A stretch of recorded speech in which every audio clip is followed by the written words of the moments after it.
of course, tomorrow. A bombed-out restaurant, an ominous presence on this Tampico street corner. Yet the city is a future nerve center for Mexico's energy industry. Right now we see in Tampico a boom. You can see a lot of nationalities in the airport. Chinese people, German people, French people. As Mexico opens its energy industry, investors are eyeing deep water oil exploration, fields and rich shale basins in the northern region. Tampico's ports in the Gulf of Mexico make it a unique transport hub for energy firms as well as drug traffickers. Last year, the government sent in a large number of troops after a spike in cartel violence. The city was the cradle of Mexico's energy industry and retains the colonial architecture from its boom time. The striking thing about Tampico is that in many ways it resembles a bustling, functioning city. But as you move around, there are cartel lookouts on the streets and evidence of violence. The threat has long been faced by state energy company Pemex, which operates Tampico's refinery. It says production levels have not been affected. We have the support of the military to protect the facilities and the workers themselves, says this refinery manager. We consider that sufficient. For residents and small businesses, however, extortion and kidnapping remain a part of everyday life. Blogger Eduardo Cantu led street protests against the violence and is now running for public office.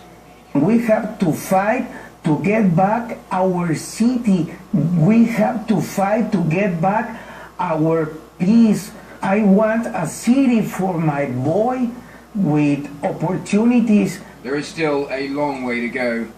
Late in the afternoon, we got word of a military operation underway. So we just arrived at a crime scene in daylight hours just outside the main downtown area of Tampico.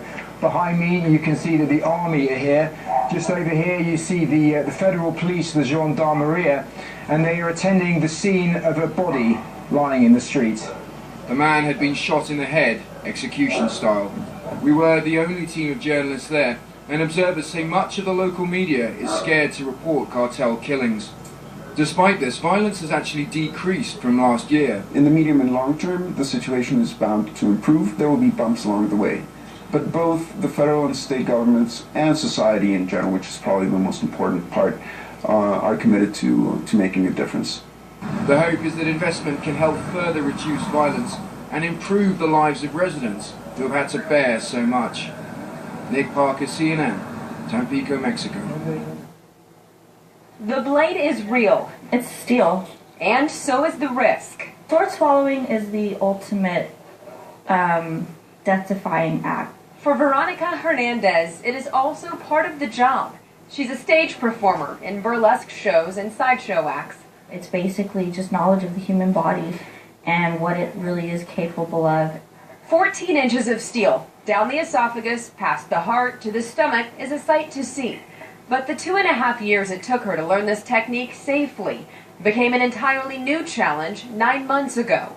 Pregnant women, all of our insides are pretty much pressed up, so I have to take that into consideration, and that's why I have to use a shorter blade versus one that most people use.